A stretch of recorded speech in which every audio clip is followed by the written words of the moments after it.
Y con mi padre, bueno, cuando él bajaba de La Pampa a Iquique, y claro, yo todavía era muy niño, entonces a él le gustaba hacerme cariño, me sacaba a pasear, íbamos al camino en Iquique, a la avenida Balmaceda, que es como la avenida costanera, frente al mar. Había una plaza que se llamaba la Plaza Eslava, pero que toda la gente le llamaba la Plaza de los Patos, porque en el centro de la plaza había un ojo de agua, un espejo de agua, y había no sé qué cantidad de ocas. No eran patos exactamente, eran ocas, grandes, ¿no? Y bueno, entonces a mí me gustaba ir a mirar las ocas, sobre todo porque las ocas era como que se formaban y hacían desfiles, ¿no? Era como un pequeño batallón desfilando mientras que iban emitiendo sonido. Entonces era como bien entretenido. Además, había unos hombres que vendían barquillos en unos aparatos redondos que en la parte de arriba tenían como una tómbola con una flecha. Entonces uno impulsaba la flecha y dependía dónde caía la aguja para ver si uno se sacaba un premio que consistía en uno o dos barquillos más de los que uno había comprado. De modo que mi padre siempre me compraba barquillo y yo metía el dedo, hacía circular la flecha, me sacaba uno o dos barquillos más, en fin, entonces era bien entretenido.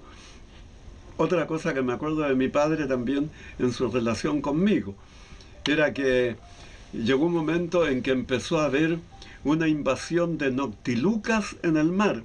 Y las noctilucas forman parte del plancton marino, son seres que tienen luminosidad propia, pero seres minúsculos. Entonces en la noche uno miraba el mar y había partes donde se veía el mar, pero así con luz propia, ¿no? Entonces era como muy impresionante. De modo que mi padre, cuando sabía eso, me decía, oye, me decía, vamos a mirar el mar en la noche. Y ahí vamos a mirar el mar desde la avenida Balmaceda para ver los trozos de mar esos en que estaban con luz propia. Entonces era como cosas muy bonitas. Ahora, mi padre, bueno, él fue profesor, director de escuelas primarias y un hombre que escribía poesía. Incluso una vez hace como 5 o 6 años atrás, yo encontré en el ICAL, el Instituto de Ciencia Alejandro Lipchus, un librito que habían escrito dos jóvenes, una niña y un joven varón, sobre la literatura de los obreros del salitre en el año 1912. Y bueno, me llamó la atención porque, porque yo había vivido un poco eso, lo que era el salitre, no en el año 1912, pero bueno, algo tenía que ver con la pampa salitrera. De modo que compré el libro, lo empecé a mirar y resultó que adentro venía un poema de mi padre. Desgraciadamente ese librito desapareció de mi biblioteca y presumo que algunos de mis parientes se lo apoderó, se lo dejaron para ellos.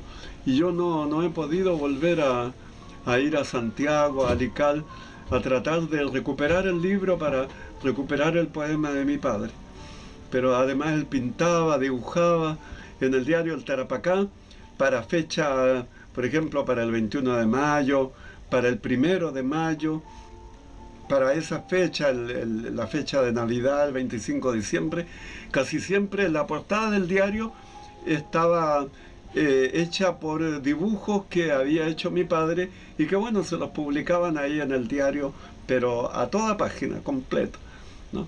Y él también dejó, él me enseñó a pintar al óleo, aunque hace mucho tiempo que no puedo practicar, pero él me enseñó a pintar al óleo y era un hombre que me inculcó el conocer y el poder tener la capacidad de apreciar la buena música.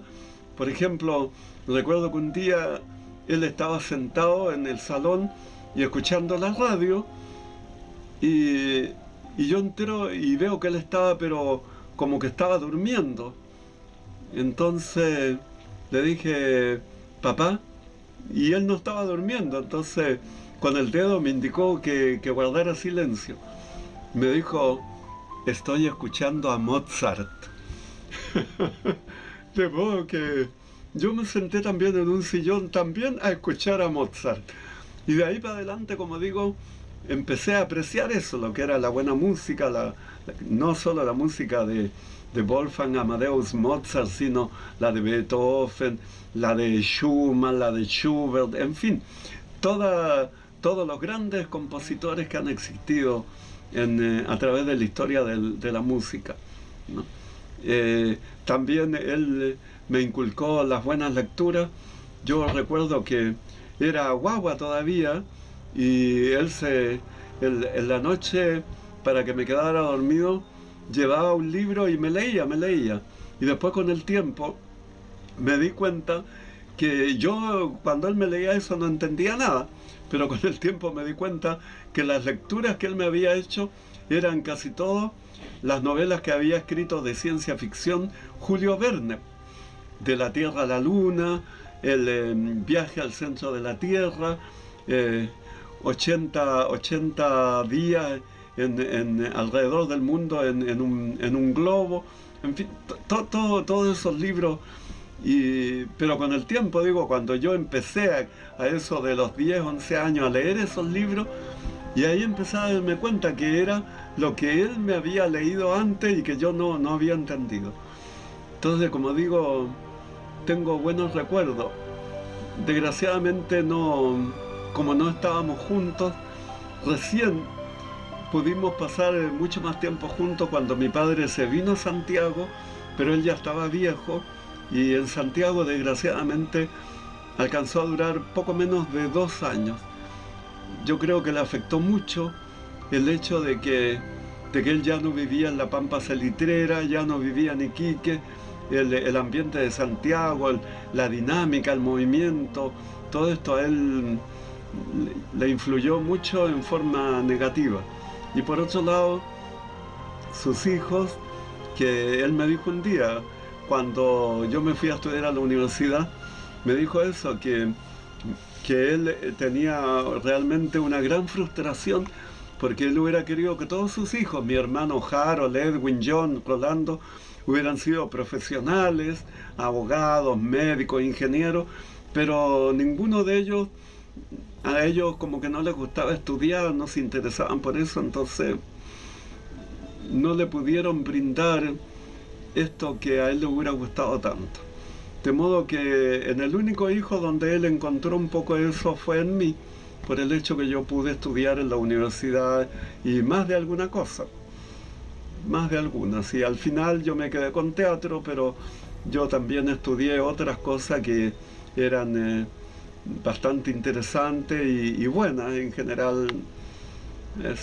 De modo que ya digo, yo el recuerdo que tengo de mi padre, por supuesto, es muy positivo, muy positivo, y yo les tuve mucho cariño. Ahora, bueno, queda el recuerdo.